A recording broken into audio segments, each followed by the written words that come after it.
Okay, so we're going to call the Bloomington Monroe County Policy Committee meeting to order, April 28th, 2026 at 10:32 a.m. So the first thing I'll ask for is introductions. Do we have anybody online? We have one member of the public and Margaret Clemens online. Okay. So we'll start introductions. We'll start on my right, Jason. Good morning, Jason Mag, Indiana University. Nickel, City of Bloomington Public Works Department, serving as a proxy for Director Adam Wason. Becky Packer, Seymour District, Indiana Department of Transportation. Scott Ferris, Monroe County Plan Commission. Doug Horn, Bloomington Public Transportation Corporation Board of Directors. Lisa Ridge, Monroe County Highway Department. Andrew Seaborn, serving as proxy for Mayor Thompson. Hopi Stossberg, Bloomington City Council. Steve Bishop, City of Bloomington Plan Commission. Julie Thomas, Monroe County Commissioner. Sorry, my mic was off. And Sam Tobin-Hochstadt, Citizens Advisory Committee. thank you. And online?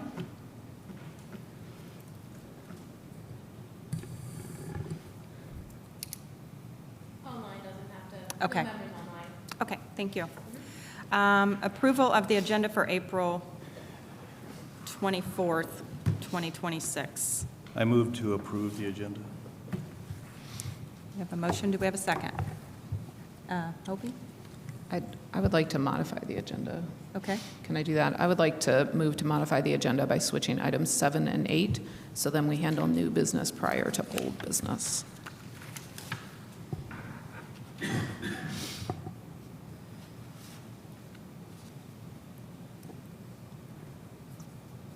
Is there a second for that? Second. So we have a motion and we have a second to modify the agenda to move items, or I guess reverse items 7 and 8 for old business and new business. Do you need to take a vote? Or I'll go ahead and do it for this one. Tobin Hochstadt, Yes. Ridge, Yes. Horn, Yes. Ferris, Yes. Packer, Yes. Nickel, Yes. Bannock. Yes. Stossberg, Yes. Thomas, Yes. Seaborn, Yes. Bishop. Yes. Motion passes. We will address new business, item 8, before old business, item 7. Thank you. The approval of the Policy Committee meeting minutes from February 27th, 2026. Move to approve the minutes. Second. We have a motion and a second. Do we have any comments? Any public comment? All in favor? Okay. All in favor of approving the minutes from February 27th, do so by saying aye. Aye. Any opposed? Motion carries. Communications from the chair and vice chair. I don't have anything at this time. Okay. I don't have anything, thanks. Communication from officers and/or committees. Nate? The Technical Advisory Committee met this past Wednesday, and we considered the new business item that's on our agenda here today, and the TAC recommended approval. Thank you. Thank you. The CAC met on Wednesday and also considered the same new business item and also recommended approval. Thank you. Reports from MPO staff. Okay, the first item we have under 6.1 is the public hearing notice for Bloomington Transit for 3 public comment sections. This is on proposed improvements for Route 16 on the west side. Bloomington Transit proposed to combine Route 3 West and 13 into one travel pattern on the west side of Bloomington. in Monroe County. First public hearing opportunity will be Monday, May 4th from 5 to 6 o'clock at Ivy Tech State College in Lampkin Hall. Second public hearing opportunity, public comment opportunity is on Wednesday, May 6th, 12 to 1 o'clock at the Bloomington Public Transportation's Downtown Transit Center. And the third meeting then is Thursday, May 7th from 4 to 5 o'clock, again at the Downtown Transfer Center. If anybody have any questions, be happy to answer those. We encourage your attendance. Okay, the second one we have is March 30th, 2026, speed limit reduction announcement for State Road 46 through Ellettsville. This reduction came about through a school zone area. The 85th percentile in the area, well, it's been reduced from 30 miles an hour to 25 miles an hour, but the 85th percentile was as high as 55 to 60 miles an hour through the area. So NDOT implemented it. They'll be doing also a follow-up on all of this, and Ellettsville law enforcement and the state police will be enforcing the new speed limit also. Questions, anybody? Be happy to answer those. Okay. Okay. What did you say was 60 miles an hour? It was a 30-mile-an-hour zone, but the 85th percentile was 55 to 60 miles an hour. The 85th percentile, which means 85% of the cars were going that fast? It's a straight stretch. No, it means that 15% of the cars were going faster than 55. Okay. Oh Yeah. my gosh. Yeah. Thanks. That's just really fast through there. I mean, that's like basically downtown Huntsville. Third item I have is the AASHTO safety. The Indiana Department of Transportation for 11 years, 12 years, been using a crash analysis tool called RoadHat. This is road hazard analysis tool developed by Purdue University. Custom software. We've gone through a number of versions. I think it's version 4.2 or something like that is what it is now. Effective January 1st, Department of Transportation will be shifting to the American Association of State Highway Transportation Officials Safety Software. The safety software has been adopted by 21 states, will become the 22nd state if I'm correct on this. It's a more rigorous type of software analysis for crash data. It involves network screening, diagnosis, countermeasure selection, economic appraisal, project prioritization, and safety effectiveness evaluation. Katie and I have volunteered to be beta testers for the software. Several of the MPOs have also volunteered also to be beta testers. Again, the software will go into effect January 1st. Anybody has any questions on that? Be happy to answer those. Oh, and we are working on the crash data. We're going through the verification process right now where we're cleaning up some of the data that has conflicts. We'd gotten the preliminary data from the Department of Transportation in February. We had 79 significant intersections, as in 2 standard deviations beyond the mean. We also had roadway segments identified. The roadway segments, we had 3 areas that were identified, but all of those were in very rural areas of Monroe County, predominantly in subdivisions, surprisingly.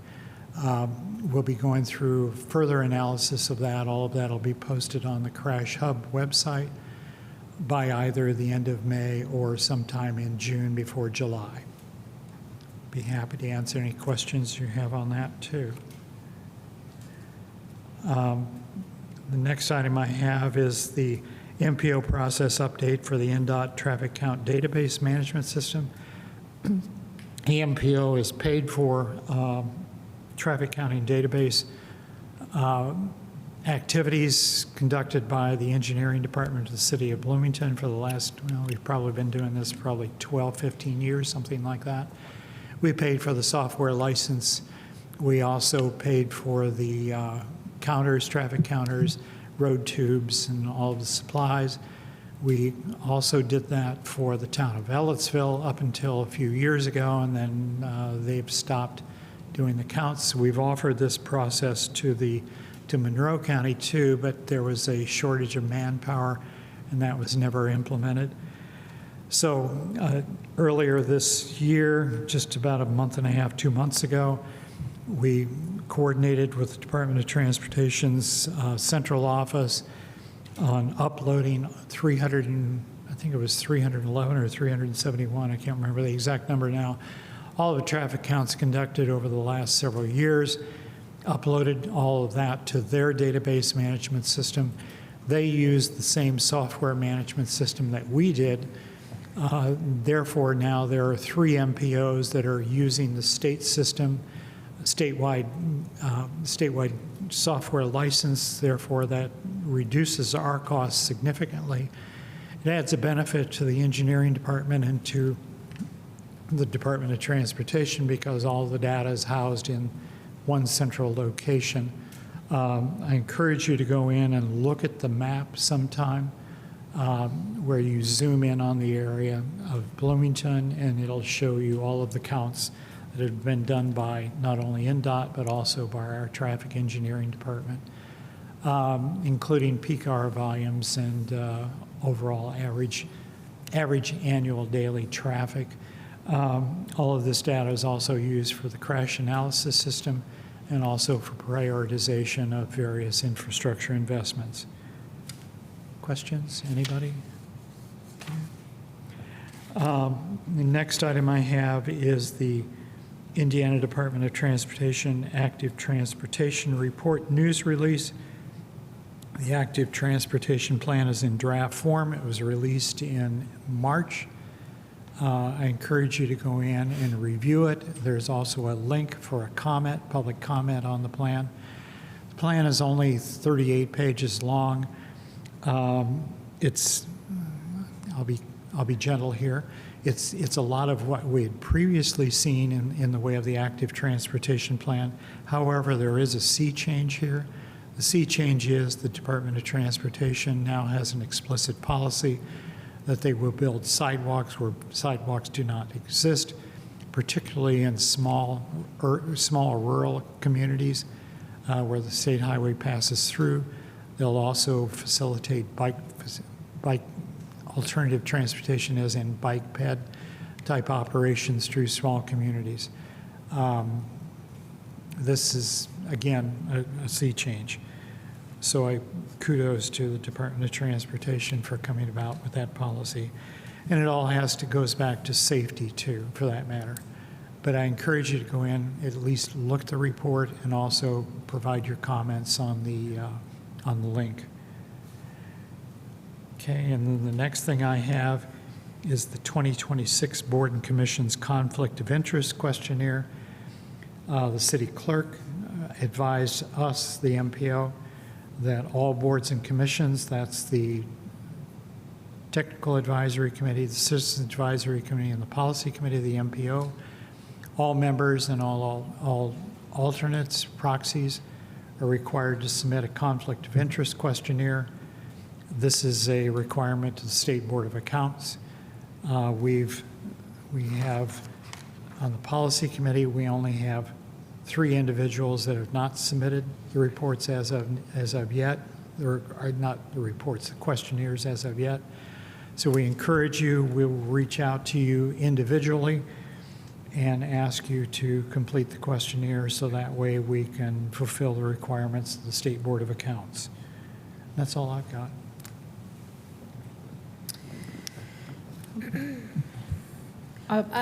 Can I just get clarification about the conflict of interest? Do we all need to fill out one of those, even if we don't think that there's any conflicts of interest?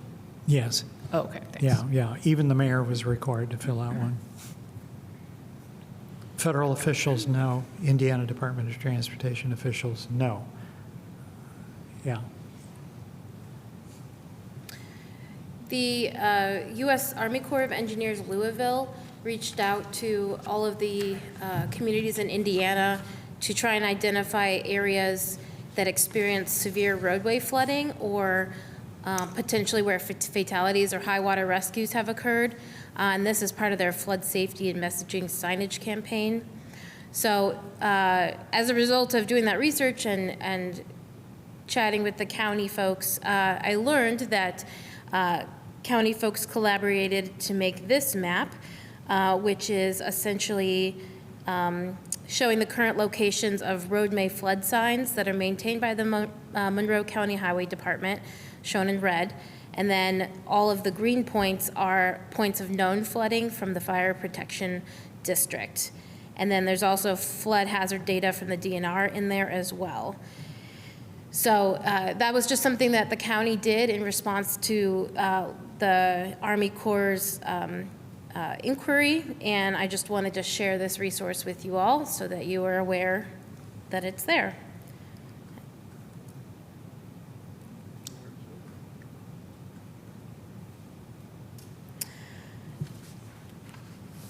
Another resource I'd like to share is just a 2026 Roadmap to Safety report that was put out by the Advocates for Highway and Auto Safety. It could have some interesting information in it. I haven't read it yet, but just for your information, if you'd like to read it, they do have a States at Glance section, which indicates that Indiana falls in the caution. They've labeled Indiana as caution on their scale. And it shows the 10-year fatality total for Indiana, the 2024 fatality total, and the annual cost due to motor vehicle crashes. It also talks about highway laws that have been adopted and others that exist but are not adopted in our state. And so that's just another resource for you to check out if you're interested.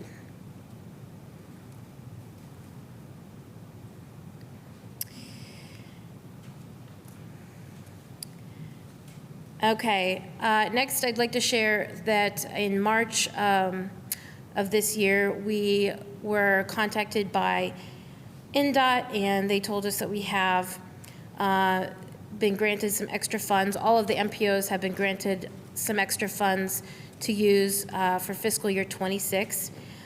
The amount of extra funds we've received is $47,894, and that has to be used by September of 2026.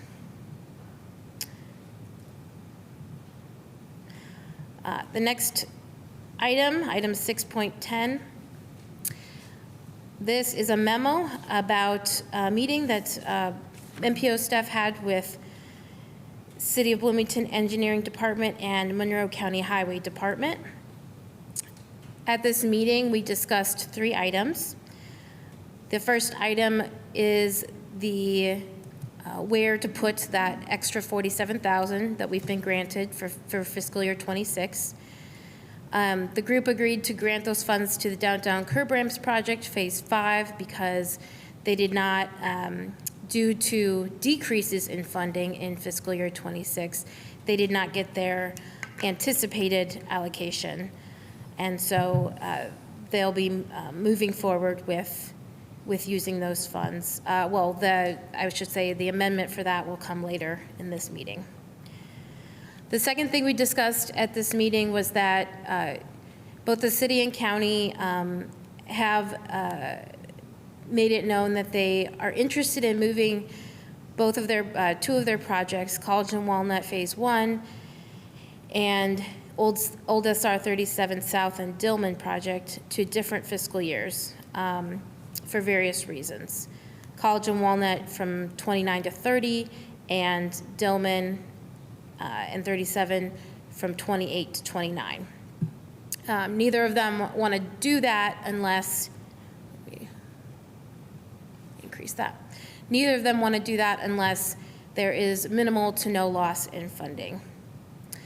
So the MPO looked at other offers for exchanges that were available with other MPOs, and then we did the math to try and figure out if we could move these projects and still maintain as much funding for the projects as possible and find a way to get funding in other years that would be helpful through exchanges. And so I won't read all the way through these. I can if you want me to, but the bullet points here detail how that would work. and how all the funding would sort out.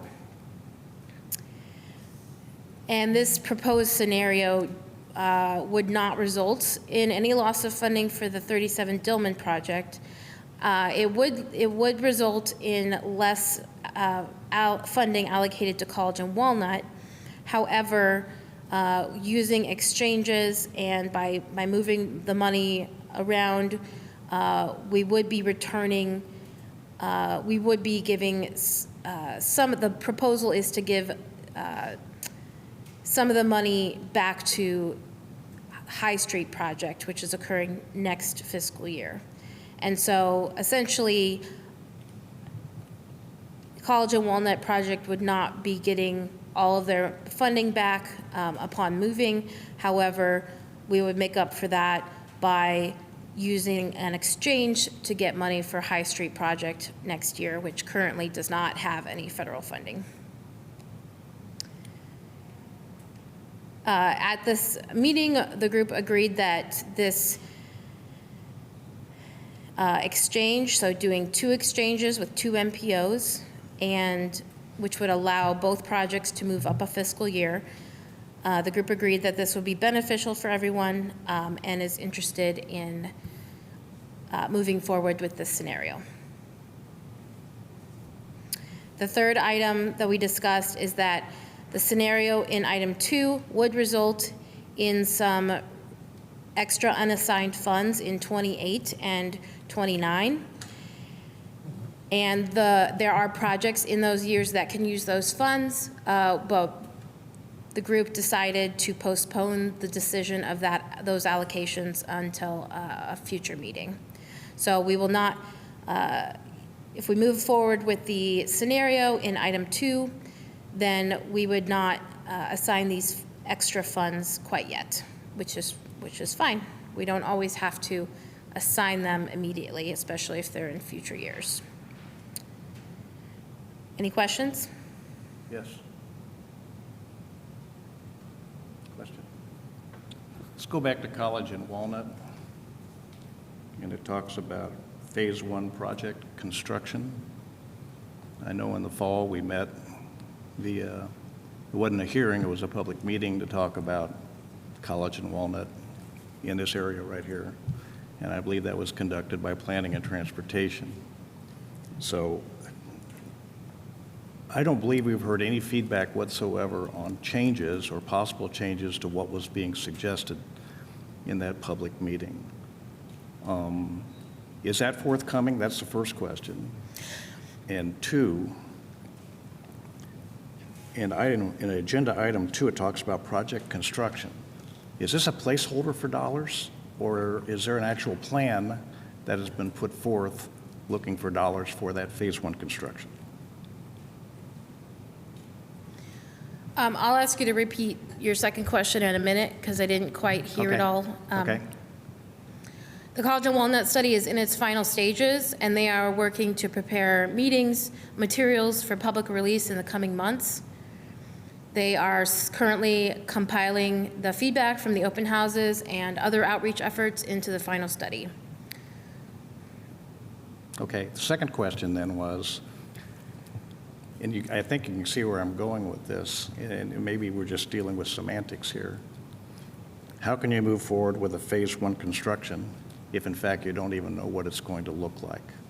And if the funding line here is nothing more than a placeholder for dollars, anticipation of a final plan, I mean, I can understand that. Is that the case?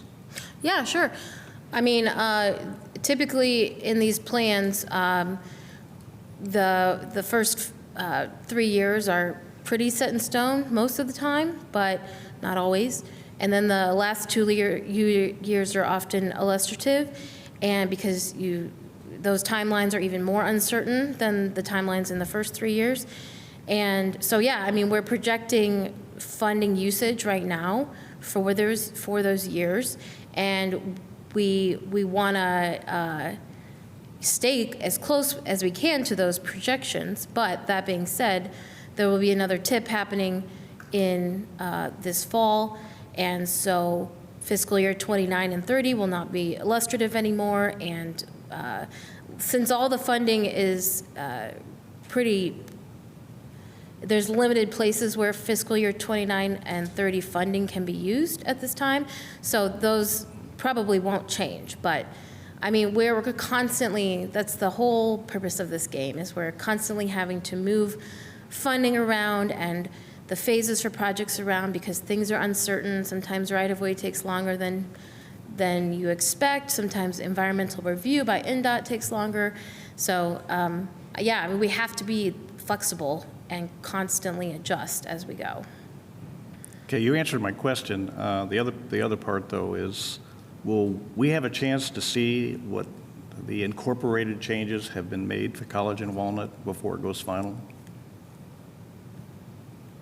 You say that the results of the public meetings, you're looking at them, you're analyzing them, you're incorporating whatever, and we'll see something new. Is that subject to approval, or is that something that's done deal at that point?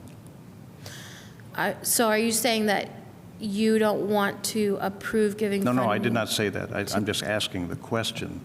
Once everything's been incorporated and you have made changes or no changes, and there's now a final product based upon all the public meetings that you had in whatever sessions for feedback, will we, the public, have a chance to comment one more time before it goes final, or is it final at that point? Generally speaking, so a project like College and Walnuts in regards to the MPO and the project that is in the TIP likely wouldn't generally be getting a detailed plan review at this body. Like, we don't see that for other projects that are in the TIP here. But I would expect that there would be additional public dialogue and discussion about that project as it moves forward, ultimately most likely through the city's Transportation Commission, and then the idea is that it ultimately becomes a part of the city's transportation plan, so it would even be discussed at the city council level. So there will be additional opportunities for public engagement and comment on that project. Thank you. Thanks, Andrew.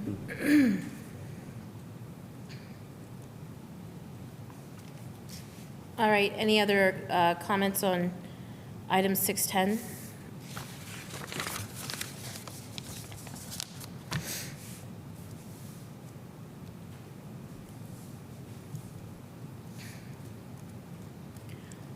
Okay, I just wanted to, next, item 611, I just wanted to share a few updates for projects that are in the TIP.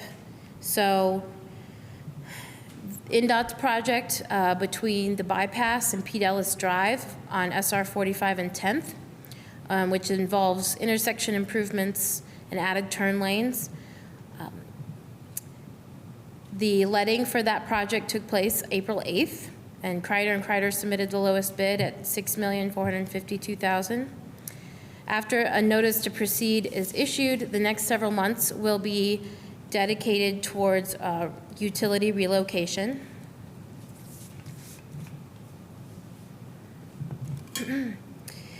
Construction is anticipated to begin in spring of '27, with expected completion in spring of '28. Last time we spoke, there was still ongoing community concern when folks had realized that the project involved the removal of trees.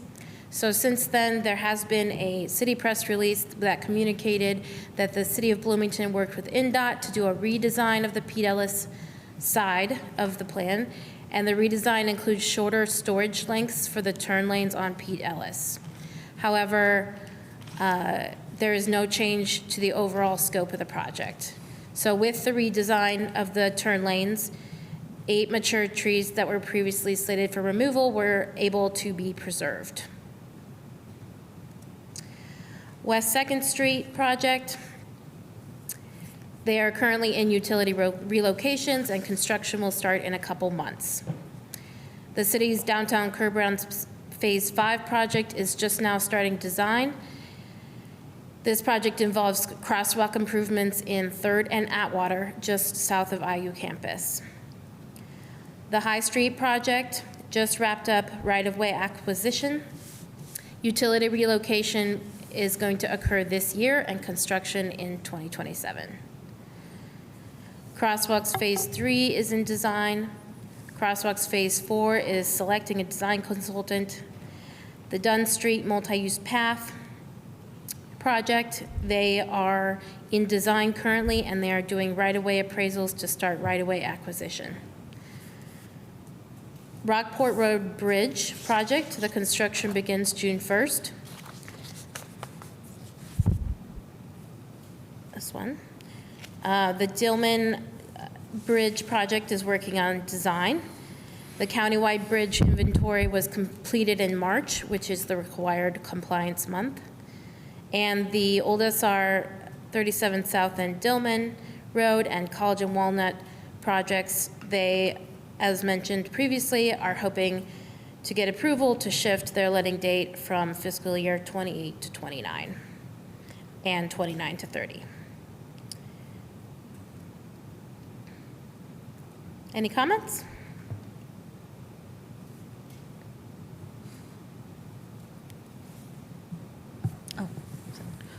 I have a question. Do you have any idea when the road closures are going to start along 10th Street between P. Dulles and the bypass? Oh, I thought I had that. Hold on. I just mean, if there's been a press release about that, that would be great to know.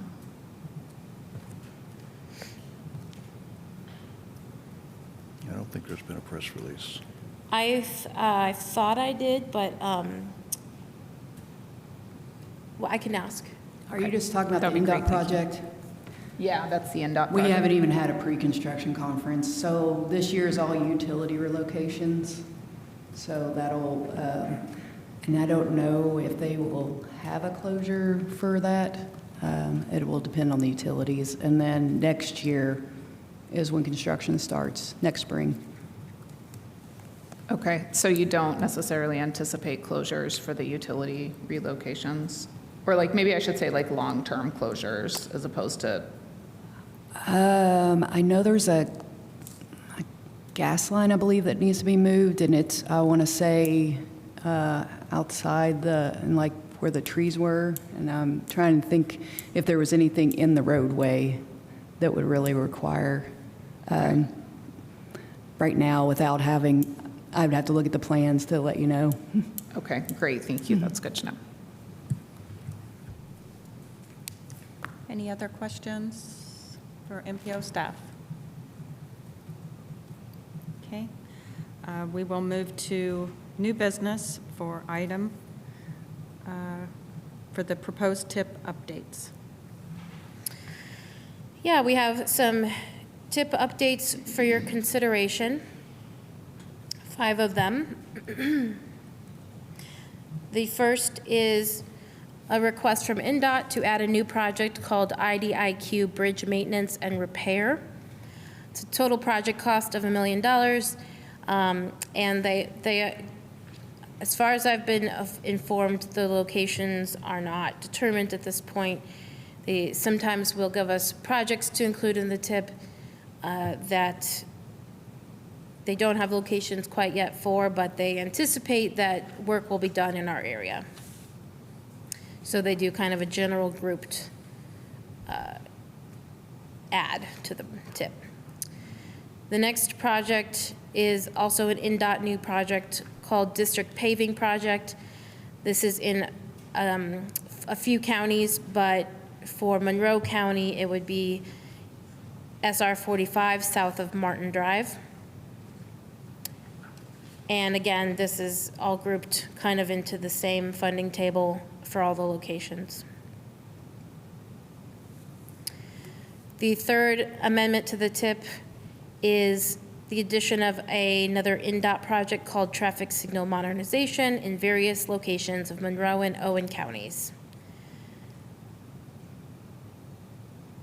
And again, specific locations not determined at this point, but it's a general allocation from the state of anticipating work in our area. The fourth amendment is to update the NDOT project called Slide Correction on I-69 from SR 37 to, in Monroe County to Morgan County. The changes that they would like to make are to, because of the stability of the project, of the location, they will be moving, they're requesting to move the right-of-way phase up to 2030, from 26 to 2030, and to move the construction phase of the project outside the tip to 2031 or 2032, and slightly increase the cost of the project for inflation.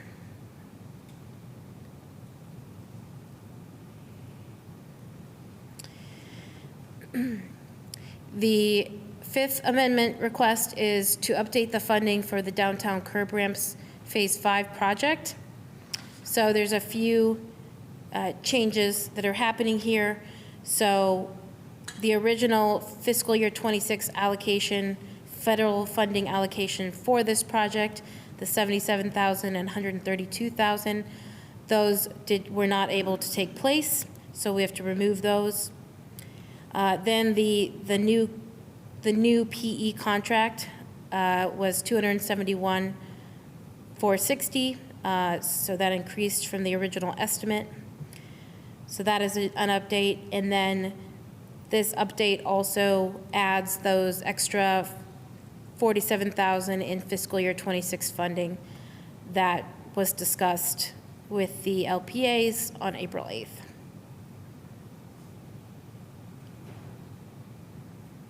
Questions?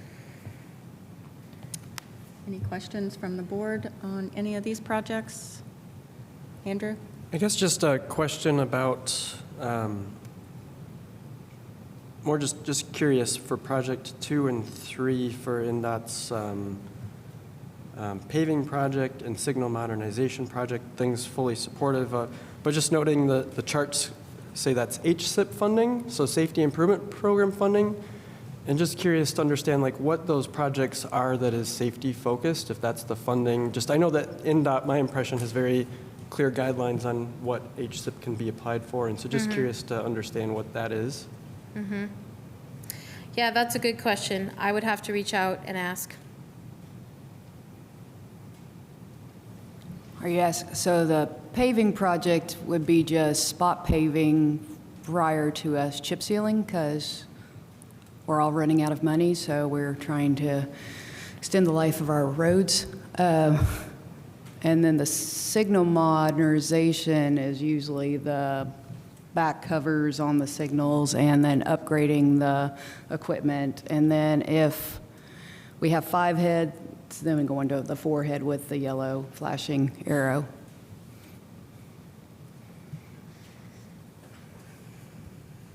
Julie? Can someone explain what the IDIQ program is, how it works, why only some bridges, et cetera? So it's kind of like having an on-call. This started, we followed New York, so we had, they can use federal money, so as a way to use federal money for this, so it's indefinite quantity, indefinite determination. So when we have a situation come up in the year, then like we find when someone went out and did, let's say, a bridge, and then we have a bridge inspection report, and it's something outside of what our maintenance crews can handle, then we can go to the contractor that's like an on-call and ask them to give us a price. We don't have to accept their price because it can be kind of high. And then we'll negotiate whether we want them to do the work or not. And the reason it's for the whole district, because I don't know. It's a 2-year program when they bid it, and we get $1 million each year. We have the same in road, but we switched it to state funding, but we've left this one as federal. Okay, thank you so much. Any other questions? Any public comment? Seeing none. I would need a motion, I guess. Old business. Well, we need a motion to pass the TIP amendments. I move that we approve the TIP amendments. Second. So we have a motion and a second. Any other board comments? Any public comment? Seeing none, all those in favor of the motion to accept the 5 tip amendments, do so by saying aye. Aye. Any opposed? Seeing none, motion carries. Going to old business, new intra-operative, intra-local agreement for MPO. You had some information in your packets from emails from committee member Ferris. Then you also have the historical designation documentation in your packet. Not sure who wants to start the discussion on this item. Just go ahead and put up the talking points, if you would, please. My intent is not to rehash everything we talked about at the last meeting, which was probably over an hour of discussion. I know the MPO staff suggested everybody review the CATS presentation. And what I did over the last couple of weeks is that I went back and put together this little talking paper, which pretty much summarizes the way ahead that was suggested at the last meeting. And scroll down a little bit. Scroll down. Sorry. And you'll see in the bold underline that'll be the motion. It was suggested at the last meeting, and that'll be the motion that I plan to put on the floor when this discussion is complete. I'm not going to rehash everything that was discussed. What I did do under relevant documentation, and where it says source documents, and these are in your packet. These are all the various memorandums, letters, et cetera, from all the concerned organizations going back to 78 through 82, which lays out the establishment of the MPO for the Bloomington Monroe County urbanization area. There's even a sunset statement in there about it being interim. And this is over, 45 years ago that this agreement was put in place. A lot has changed since that time frame. The city of Bloomington has grown, the county has grown, Indiana University has grown, Ellisville has grown, transportation has grown. We're not the same community that we were back in 78 through 82. What was stipulated with respect to who's going to manage the MPO, with the Bloomington Plan Commission taking the lead, we all know that that is not the case today. Elements of planning and transportation of the city are the ones who take and manage that effort and the MPO staff. Pat has been appointed as the MPO director, even though I'm not aware of any documentation that says that that's even a position that's authorized. I'm not going to go through the various documents. They're there for your review. Hopefully you had a chance to read them before you came in here. But the talking paper does take and provide a quick summary of each of those. If you want to read the documents in total, they're provided in that documentation package that's also attached to this agenda. So it's time for us to have a new agreement. What that might look like, I think that that's between the mayor and the county commissioners and with the legal departments of each, working with the other LPAs as appropriate, and coming up with what we consider a new agreement. Thank you. Thank you, Scott. Julie? Yes, I will just say that speaking on behalf of the Board of Commissioners, we support the development, or at least the negotiation toward the development of a new agreement. And it starts with the conversation between county legal and city legal. And I will note that Dave Schilling, county attorney, is here in the room, and I'm sure he'll be happy to answer any questions anybody may have from the county's behalf. Thank you. And Hopi? I'm just wondering if the County Plan Commission has authorized you to speak on their behalf with this? Like, has there been a discussion at the County Plan Commission level around this proposal, Mr. Ferris? Or I'm sorry that our county council representative is not here at this meeting today to weigh in as well, but This was not an item on the Plan Commission meeting agenda. okay, so you're here representing the County Plan Commission, but in terms of this proposal that you're bringing forth, it's not actually a proposal from the County Plan Commission, it's a proposal from you as an individual? This proposal has been coordinated with members of the county. And at this point, to answer your question, I will defer to the county commissioner. So you said by members of the county, so is it just county commissioner then, or are there other members of the county that were involved in coordinating this?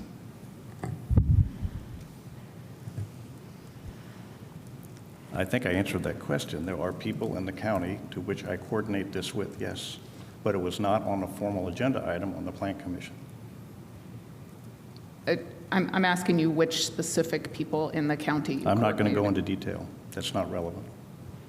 I'm not going to mention people by name. I'm not going to do that. That's a trap, and you know that. I think that Commissioner it has her- actually would be relevant if there were, you're representing you're representing a specific group in the county, which is the County Plan Commission. So the specific group that you are representing on this board did not discuss this matter. I believe I've answered this question. Thank you. So no, they did not discuss this matter. I believe I've answered this question. I'm clarifying that that is the answer. Is that the answer that other people heard? Was that no, the County Plan Commission has not discussed I'll this restate what matter? I said. I don't know why you're picking at this and you're asking me to restate what I previously said, and that is that I have coordinated this with elements of the individuals who represent the various agencies, okay, on this particular body. I have coordinated my response with them. But not with the County Plan Commission that you are purportedly representing as part of this body. I've already answered that question. I defer to the county commissioner who has her hand up. So did Mr. Ferris coordinate this with the County Plan Commission? Or is it just yourself as county commissioner? You spoke on behalf of the county commissioners earlier. Did you guys discuss this in a public meeting? Let me answer your question this way. I think as a member of this MPO policy committee, that any member has any right to bring an issue or an agenda item to bear.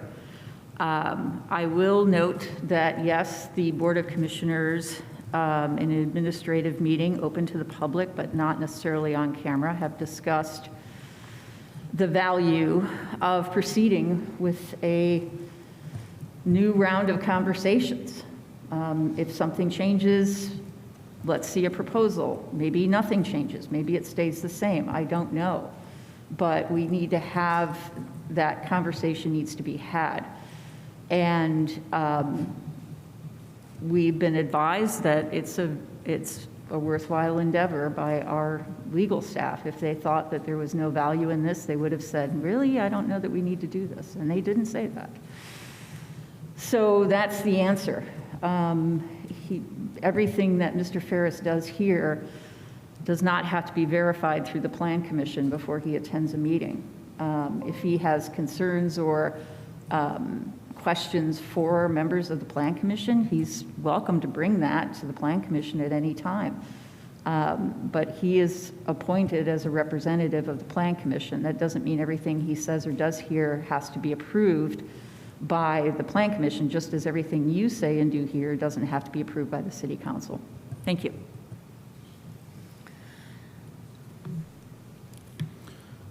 I have a question about this. What is the role that we need to play here? It seems clear that based on the view of the county elected officials and staff, that there's going to be some conversations between county attorneys and city attorneys. Obviously, we on the MPO policy committee do not control the time of either the city or the county attorneys, so we can't tell them to do that. Do we need to do anything else prior to them having that conversation? I think it's, and I'm only speaking for myself, I'm not speaking for anybody else in my opinion here. I think it's just bringing a subject to light of trying to bring any of the parties that are not on this board together to look at a document that's 45 years old, see if it needs updated, see if there needs to be some changes to fit today's needs for the community, the LPAs, the board members, the staff, and then just bringing them together to talk on, and maybe there are no changes. Maybe everything's working the way it should work. I think it's just a board member, maybe more than one board member, bringing their concerns to the public and to this board as a board member, that they would like that discussions, and they would like that the mayor and the county commissioners and their legal staff to come together, and that the board would support the discussions moving forward if there is any changes, or it's just requesting to have discussions and bring the appropriate parties together. That's how I feel this should go, and that's how I feel that's our part. I don't think that we sit up here and make that decision for them. We're not on their calendars. We're not, in control to tell them what to do. I think it's just some board members have a concern with an area of serving on this board, and they would like to have further discussion of the agreement that seems possibly a little outdated. The memorandum dated 5 April 1982 from the U.S. Department of Transportation, which pretty much acknowledges the fact that the City of Bloomington Plan Commission is going to be the authority to manage the metropolitan planning organization for the Bloomington urbanized area. What it does say in the last sentence, that one paragraph, and they kind of answer your question. It says, the MPO designation will remain valid until the governor's office and the local officials, which are not defined, take appropriate action to revise it. If I look at the request in the earlier memorandums, those requests are signed by the mayor of Bloomington and the president of the Monroe County Plan Commission. So one can make a compelling argument the local officials mean that the decision will be led by the mayor and the president of the county commissioners. In order for us to take and facilitate that, and I would argue that that's what this is, a facilitation, we need to take and put a request on the table that they meet and discuss and talk about all those things that Lisa just brought up. Whether we do, we don't, we might not, but then again, maybe there's a better way of doing things because our community has changed since 1978 to 82. I mean, there is some dysfunction, which I will not go into because we talked about it at the last meeting, but there is some dysfunction that we can improve upon to make our body more efficient. Thank you. Andrew? Trying to think here. I think generally speaking, I think recognizing I'm here as a proxy, I think at any point I'm comfortable with saying that staff from the office of the mayor or staff from city legal, if are reached out to by their counterparts at the county, would be happy to sit down and talk and have dialogue about these things. I also know both those bodies at the city are very busy and have a lot of other priorities on their plate, but I think would still be open to working and talking through things. But depending on the level of time and investment, I don't know how quickly could make progress, but just wanting to volunteer that piece of information. I think generally open to exploring this, being curious. I think, I don't know these older documents, like maybe why the county and city representative signed it was because the MPO did not yet exist. So now that it does exist, maybe it would be more appropriate for this body to be the signatories of things like that. I'm not an attorney, and I've honestly not read in detail those older documents, but just offering those. One, maybe a couple, just 3 questions maybe on my mind are just not wanting to get into the weeds, but just the memo that I believe Commissioner Ferris put together uses the word "we." The letter, I know you drafted it, but just wasn't sure, was the intent that we would be this body, is the we, because nobody signed this. I'm just trying to understand who we is that made that recommendation, or if it's being presented as something for this body to consider. I just trying to understand the context of that a little more. You got to start from somewhere. And this is based on 40 years of doing business like this. You've got to create an action, okay? Otherwise, things result in endless discussions with no outcome. And so the intent of coming up with a motion that says we recommend, we're not directing, we're just recommending. Kind of like along the lines of what a couple of folks have already said here, that the mayor, that the commissioners, that the attorneys get together with the appropriate representatives from the other LPAs and look at this thing. I mean, I can provide a list of disconnects, what I believe are disconnects, personal disconnects from dealings with this body going back to 2018. It's not relevant for this discussion, but it would be a good example of things that we could improve upon if, in fact, we were to sit down and come up with something different. Okay. So the intent of this was that we represented this body. My intent is that this or... body, as the policy committee, would recommend that, in fact, this move forward, because that would establish the action that would result in some sort of an outcome. That's all this is. That's helpful just for me to understand what this is. Another, just my understanding is that typically when this body reviews things, it's already been reviewed or discussed by the TAC and the CAC, and I'm just curious if this topic generally has been discussed by those bodies, and maybe the other, I'm maybe throwing 2 questions here at once. The other would be putting myself hypothetically in a meeting with county and city legal. It might be helpful for those people to have an idea of what the concerns or goals of this committee would be, to engage on what an interlocal agreement should be, or just to talk about the fact that it's old. And a piece of information that I personally would be interested in is what do other MPO interlocals look like? And that might be something that we could hypothetically ask our MPO staff to investigate, just to see what do other MPOs do. And I think that would be just a useful data point to help inform those discussions, but that's just an idea. So I'm just throwing those things out for the good.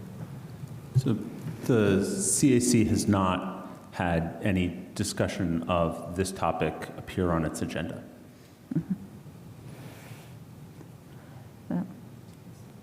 I'd echo that with the TAC as well. So just a quick point of order, it was on the agenda for today's meeting, and so subsequently it was on the agenda for both your 2 bodies. And you're saying that even though it was on the agenda, it would be brought up in this meeting, there was no discussion of that topic? Is that what you're saying? The agenda for the policy committee is not necessarily the same as the agenda for the CAC, and thus this particular item did not appear on either the February or the April agendas for the CAC. That's disturbing.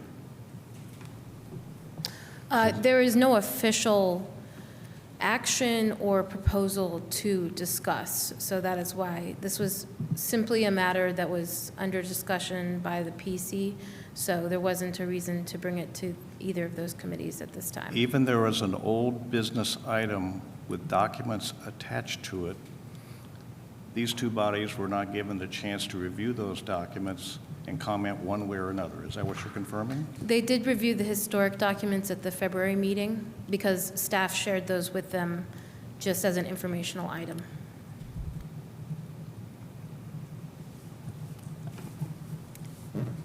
Julie? Back to the point about how other MPOs operate, I believe we already have that information. Mr. Schilling may be able to shed some light on that. I think we may already have those documents collected, but I don't know if Mr. Schilling wants to speak on that.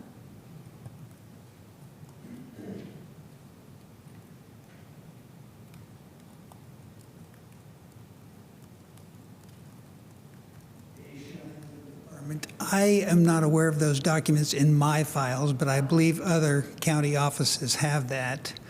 And I would just say that there are a number of interlocal cooperation agreements between the city and the county. And from time to time, I meet with Corporation Counsel to discuss those. And I am meeting with Corporation Counsel next week. And we intend to discuss this.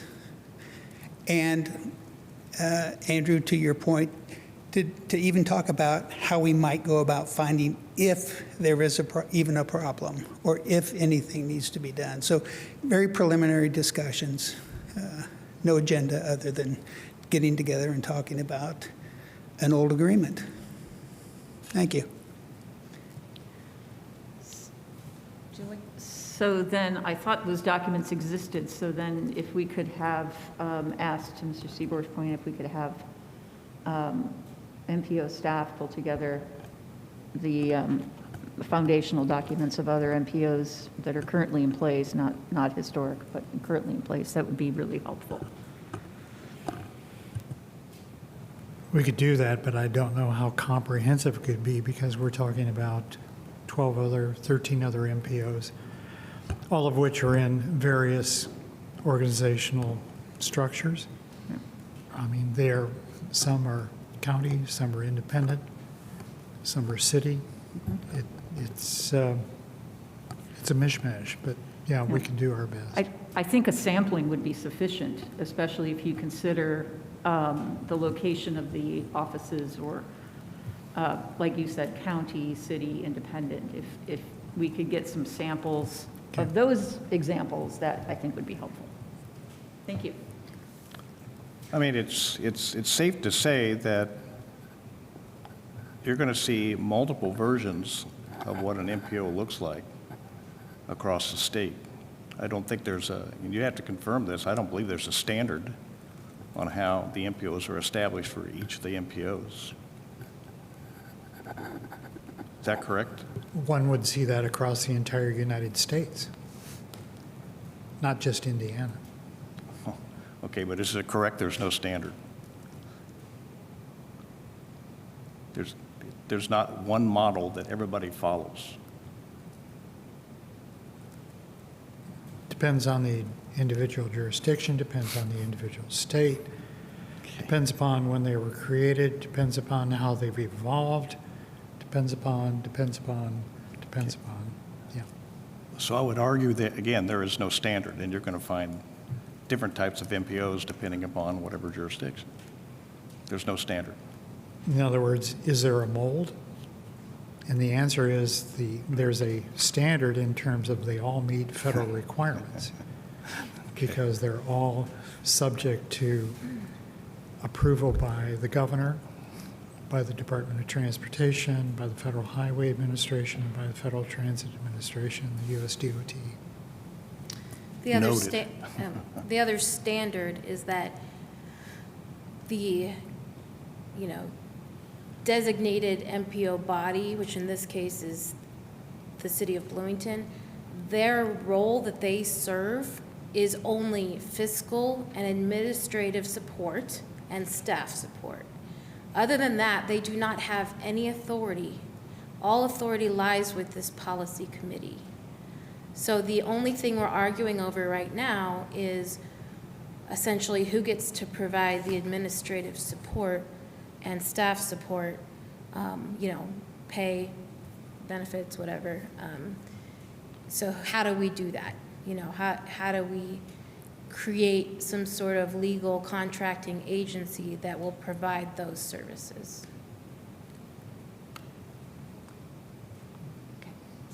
I don't consider this an argument. I consider this a a healthy discussion of trying to get everybody to understand kind of what the goal is of updating an agreement that's 45 years old. A lot has changed in 45 years. Names of committees, names of positions. It's just trying to engage everybody into a conversation to make sure what the board is working on, what MPO staff is working on, is in a current version. So I don't consider this an argument. I consider this as a discussion to bring everybody on the same page. And if there's nothing that needs to be done with an agreement, then we leave it as is. But I don't know why it would be an issue just to have a discussion and let our legal counsel and the mayor and the commissioners move forward with that discussion and then provide us guidance in the future for that. First of all, I just want to say I think that the term argument could be used as a debate as well, not just like a back and forth argumentative, like angry kind of thing. And I assumed that that was how it was being used in that context. Secondly, there's an assertion in this document that the Bloomington Monroe County MPO is not working as intended because the local public agencies of the greater metropolitan area do not have sufficient voice in the determinations primarily made by the City of Bloomington Planning and Transportation Department. And I find that assertion really troubling in a number of ways, and I think that that is insulting in some ways to anybody who's on this committee, because in theory, you know, people on this committee and the other MPO committees are the ones that have that power, as was just mentioned by our staff, that all the City of Bloomington Planning and Transportation Department is doing is being that like fiscal oversight body, not dictating what projects get funded or do not get funded and how that priority is, and that is left for this body and the other related metropolitan or the planning organization party, the CAC and the TAC. So I'm really actually like that almost feels, as the city council person, that feels a little insulting, and it also feels a little insulting to staff that our MPO staff is prioritizing one agency over another.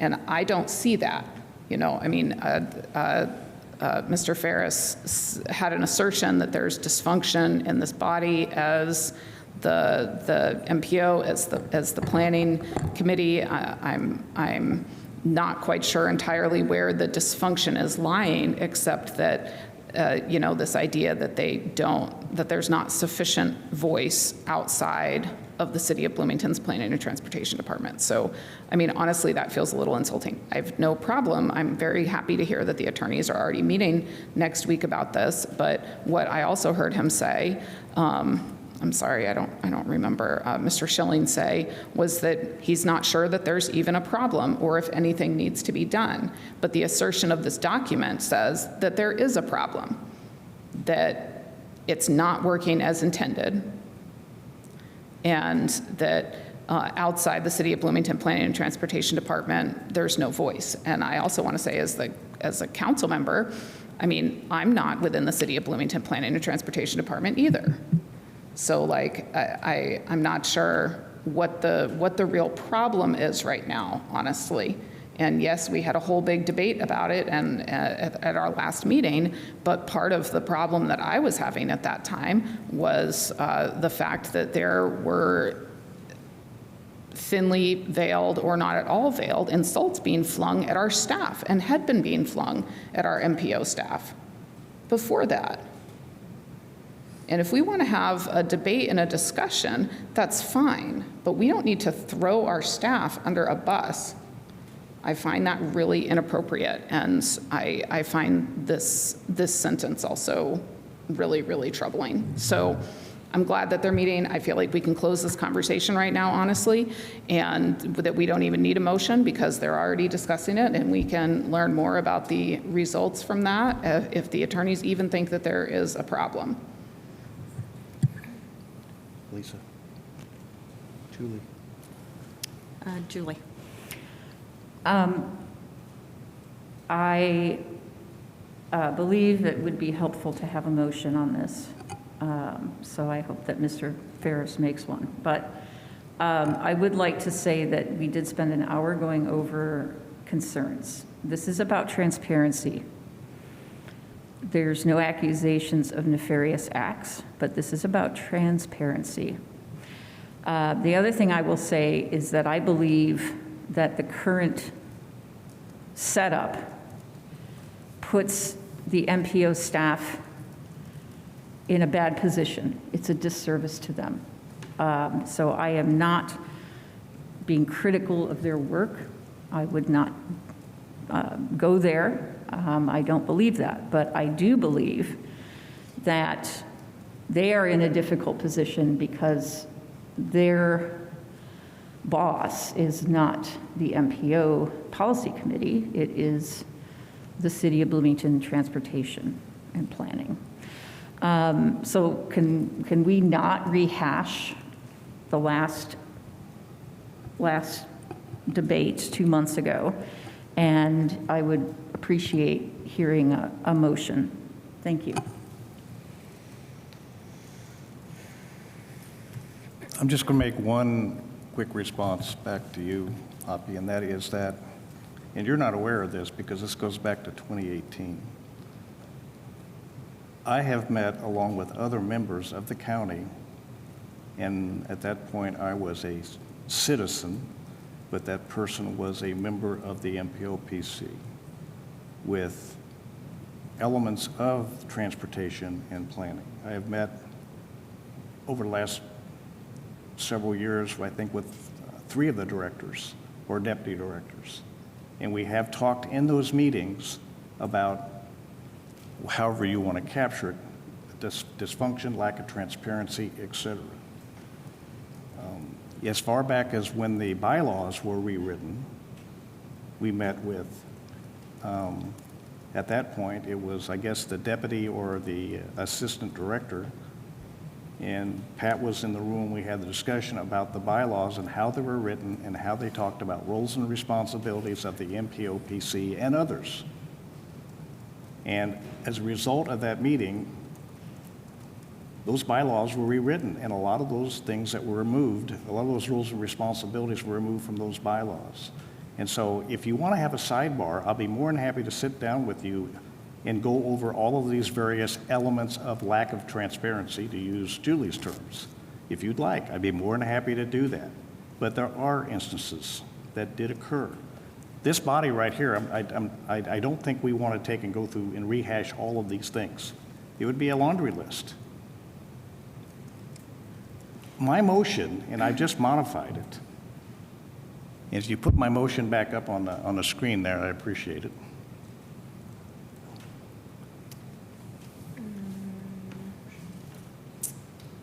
Yeah, 1 second, sorry.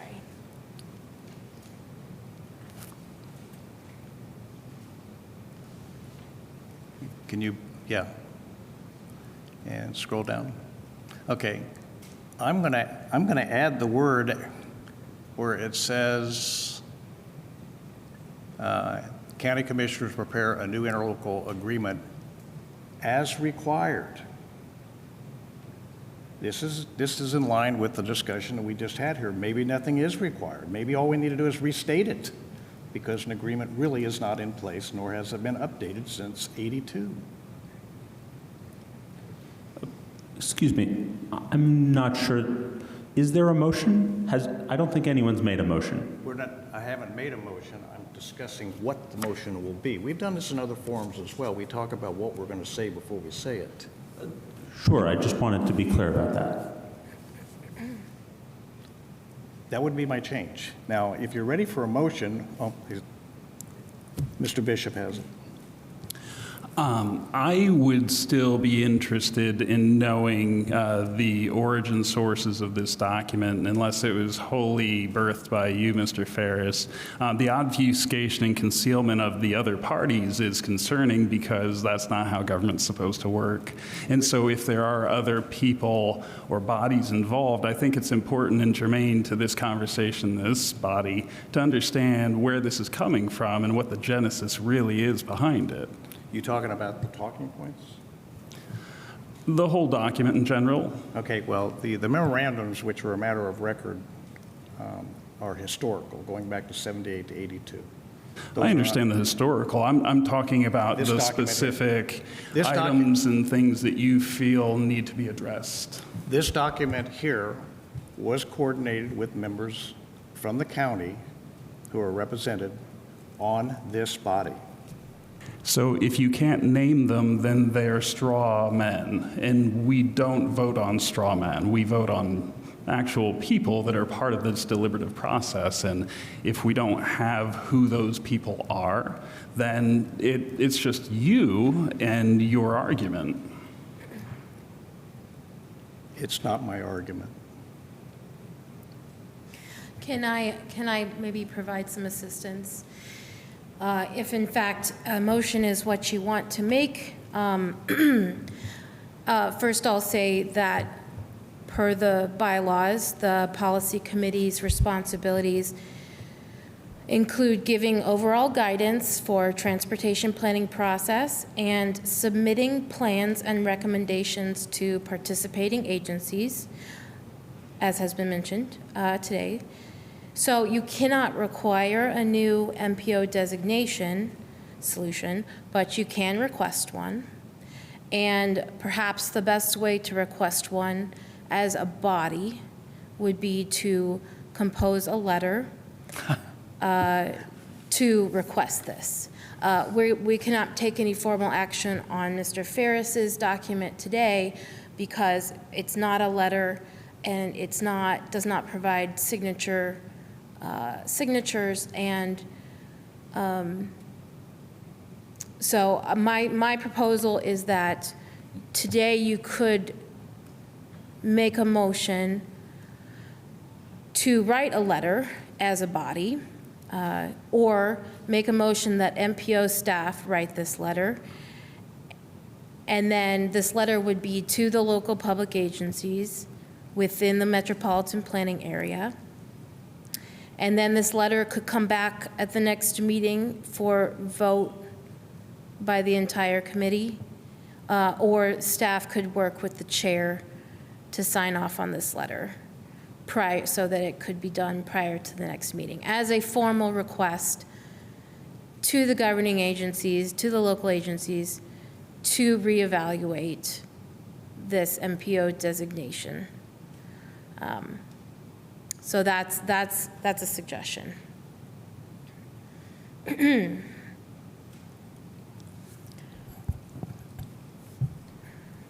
I'm going to proceed with a motion whenever you're done with the discussion. Okay. Is there any more discussion? Hopi?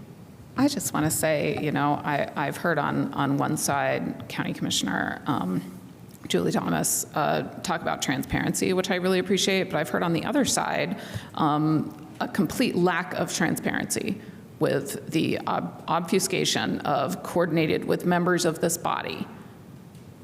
And if you're a member of this body who coordinated that with Mr. Ferris, I would really appreciate it if you came out and said, yes, I did that. And I think that Commissioner Thomas already has done that. I actually have a conversation set up later with Councilmember Henry to, as another member of this body, to inquire with him around what he has, how he has been involved in this. And I really, you know, I feel like this is in part as a fiscal matter, and it would be significantly more expensive to do something different for everybody else, by the way, because right now the city of Bloomington pays everything related to our staffing, everything related to MPO staffing. And if there was an independent office, then health insurance, all of those pieces would no longer be covered under City of Bloomington's HR umbrella, for example, and all of that would have to be reset up. If it went into another office like the county office of planning, I would absolutely say, hey, then we need to start sharing those costs. So there's absolutely a fiscal, you know, piece of if something about where our staff are housed get moved. Now that is maybe a different thing than potentially a new interlocal agreement that changes and updates names of organizations, et cetera, et cetera.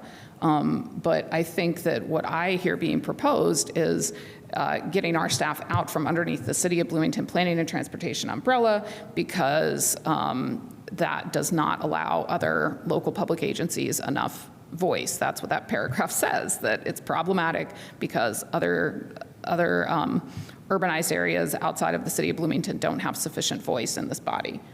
And I just think that that's an inaccurate representation of this body. And I'm in the city, so maybe that's different, but I think that it's an inaccurate representation. And I think that if we could do an assessment of every project that has been funded by the MPO, we could base that on population, we could, do all of those things to actually analytically assess whether more MPO funds have been spent inside or outside, or, our staff are actually required to document their time in such a way as to how much time they're spending on each of the individual projects. I don't know if you all know that. Sat down and had a real discussion with them a couple months ago about how they have to budget and lay out their time. We could be like, hey, what percentage of your time are you spending on projects that are inside and outside the City of Bloomington?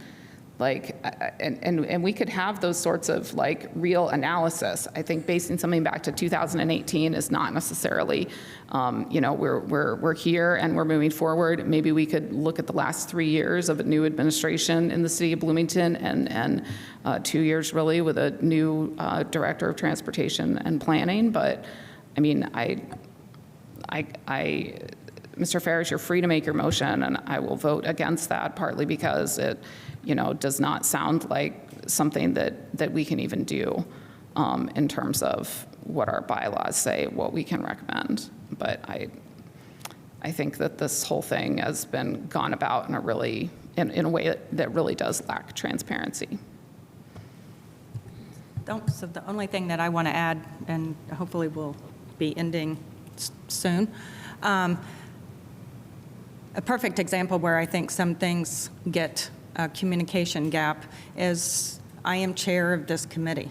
I was approached when I walked in here today about changing the agenda.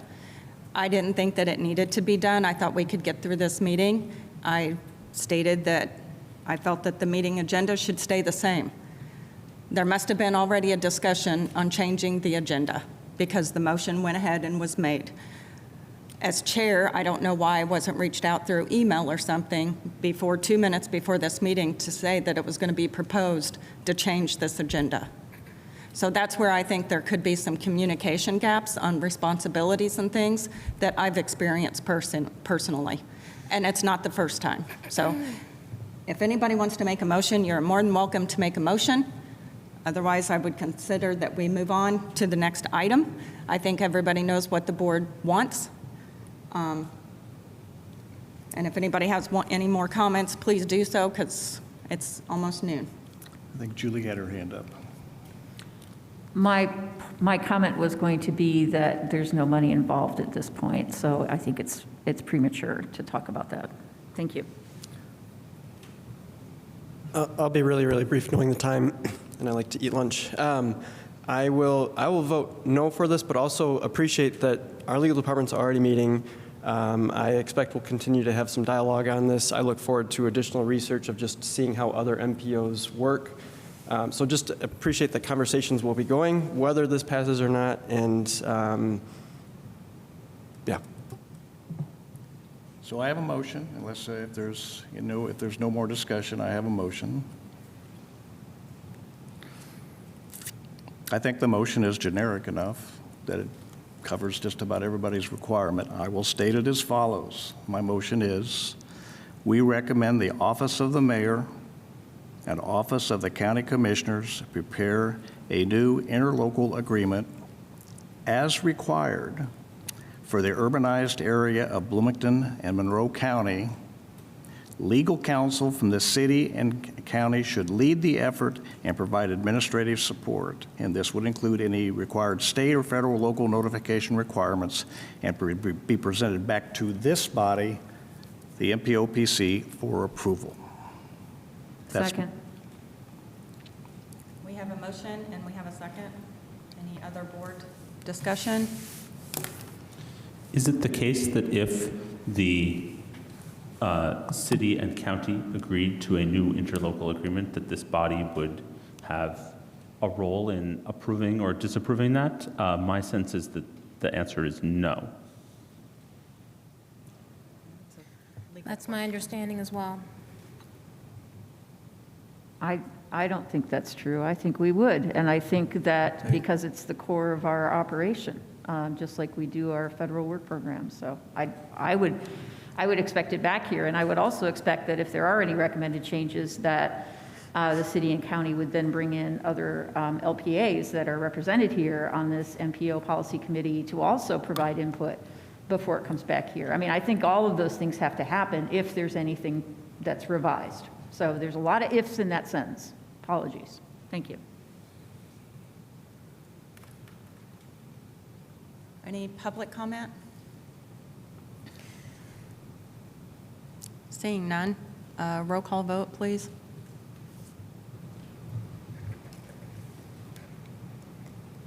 Bridge, Yes. Horn, Yes. Packer, I abstain. Nickel, No. Bannock, No. Strasburg, No. Thomas, Yes. Seaboard, No. Bishop, No. Ferris, Yes. Tobin, Hofstadt, No. Did I get everyone? I think I did. So we have 3 yeses, we have 4 yeses, 1 abstention, and 5 noes. 6 noes. Motion does not pass. Okay, moving on to public comment on matters not included on the agenda, non-voting items. Seeing none. Communications from committee members on matters not included on the agenda. Nickel, I didn't get nickel. You did. Oh, yeah, I did. Okay, sorry. So that's 6 noes, 4 yeses, and 1 abstention. Sorry. So item 10, communications, topic suggestions for future agendas. Seeing none. Next Technical Advisory Committee meeting, May 27th at 10 a.m. Citizens Advisory Committee, May 27th at 5:30, and Policy Committee meeting at May 29th at 10:30 a.m. And we will adjourn this meeting.